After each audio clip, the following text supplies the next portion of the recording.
আজকে 28 ফেব্রুয়ারি 2025 এই তারিখটি বাংলাদেশের জনগণ সব সময় মনে রাখবে এই জন্য, কারণ বাংলাদেশে গত 53 বছরে একটি বাইনারি পলিটিক্সের মধ্যে আমাদেরকে ঠেলে দেওয়া হয়েছিল।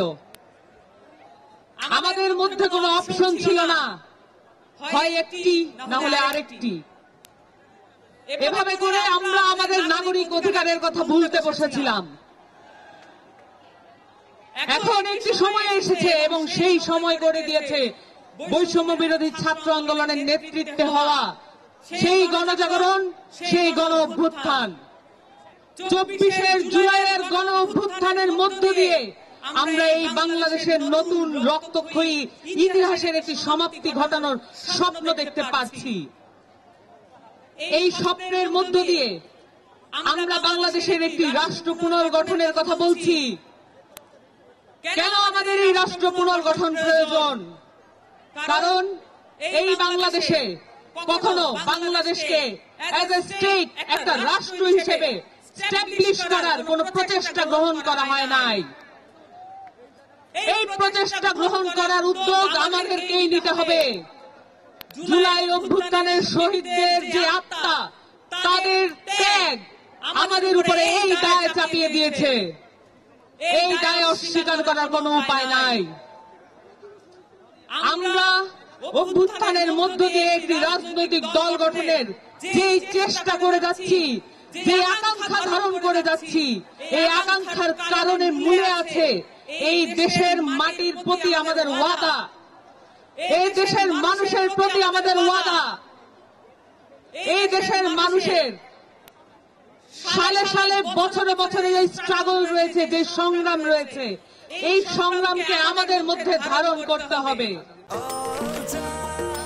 নিশ্চিন্তে খান স্বাস্থ্যকর অল টাইম পান, অল টাইম হেলদি লাইফ। সুপ্রিয় দেশবাসী, আমাদের এই নতুন রাজনৈতিক দলের যে আকাঙ্ক্ষা দেশব্যাপী আমরা দেখেছি, যেখানে মাঠে ময়দানে আমরা গিয়েছি, সেখান থেকে আমরা বক্তব্য পেয়েছি কেন আমরা রাজনৈতিক দল গঠনে এত দেরি করছি।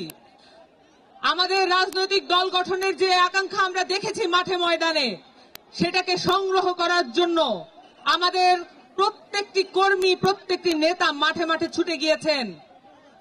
জাতীয় নাগরিক কমিটি এবং বৈষম্য বিরোধী ছাত্র আন্দোলন প্রত্যেকটি থানায় থানায়, ওয়ার্ডে ওয়ার্ডে ছড়িয়ে গিয়েছেন। আমাদের একটি নতুন রাজনৈতিক দল এজন্য প্রয়োজন, কারণ বাংলাদেশকে রাষ্ট্র হিসেবে গঠনের কোনো উদ্যোগ নেওয়া হয় নাই। আমাদের নতুন রাজনৈতিক দল এজন্য প্রয়োজন, কারণ বাংলাদেশের মাটি ও মানুষের কথা বলার কোন রাজনৈতিক দল এই মুহূর্তে বাংলাদেশের মাটিতে নাই। বাংলাদেশে একটি নতুন রাজনৈতিক দল এজন্য প্রয়োজন, কারণ প্রত্যেকটি নির্বাচনে যে রক্তক্ষয়ী সংঘর্ষের মধ্য দিয়ে ক্ষমতার পালাবদল ঘটে, সেটাকে পরিবর্তন করার কোন উদ্যোগ কেউ গ্রহণ করে নাই। আমাদের নতুন একটি রাজনৈতিক দল এজন্য প্রয়োজন, বাংলাদেশে মানুষ কোন দেশ থেকে তার ন্যায্য হিস্সা আদায় করতে পারে নাই। বাংলাদেশের কোন রাজনৈতিক দল, কোন রাজনৈতিক পক্ষ, কোন ফরেন মিনিস্টার পারে নাই আমাদেরকে ন্যায্য হিস্সা আদায় করে দিতে। আমাদের যত প্রতিবেশী দেশ আছে, তাদের সাথে আমাদের নতজানু পররাষ্ট্রনীতি আমাদেরকে পিছিয়ে রেখেছে। সেখান থেকে মুক্তি পাওয়ার জন্য আমাদের একটি নতুন রাজনৈতিক দল প্রয়োজন। এই কথাগুলো আমরা গত 5 মাস ধরে বাংলাদেশের মানুষের কাছ থেকে আদায় করে এনেছি। তাদের মুখ থেকে আমরা শুনেছি তারা নতুন রাজনৈতিক দলের কাছ থেকে কি কি চান। আমরা শুনেছি তারা দুর্নীতি বিরোধী একটি সমাজ চান। আমরা শুনেছি তারা চাঁদাবাজ বিরোধী একটি সমাজ চান। আমরা দেখেছি তারা বলেছেন এদেশে কোন রাজনৈতিক পক্ষ যাতে বাংলাদেশের মানুষের মধ্যে বিভাজন তৈরি করতে না পারে, এমন একটি সংস্কৃতি তৈরি করতে চান।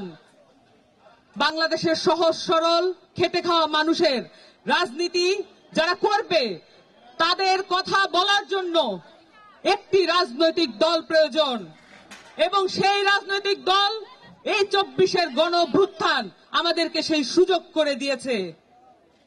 আপনাদেরকে সকলকে সাথে নিয়ে এখানে যত রাজনৈতিক মতবিরোধ যাদের মধ্যে আছে বা নেই, যাদের মধ্যে যে রাজনৈতিক নীতিবিরোধ আছে, যত মতপার্থক্য আছে এবং যত রকমের রাজনৈতিক পক্ষ আছে, সকলকে সাথে নিয়ে আমরা একটি নতুন রাজনৈতিক দল ঘোষণা করব আজকে। আপনাদের সকলকে সামনের দিনের লড়াই সংগ্রামে একত্রে থাকার আহ্বান জানিয়ে, আশাবাদ জানিয়ে, আকাঙ্ক্ষা জানিয়ে একটি বক্তব্য, আমার বক্তব্য শেষ করছি। ইনকিলাব জিন্দাবাদ।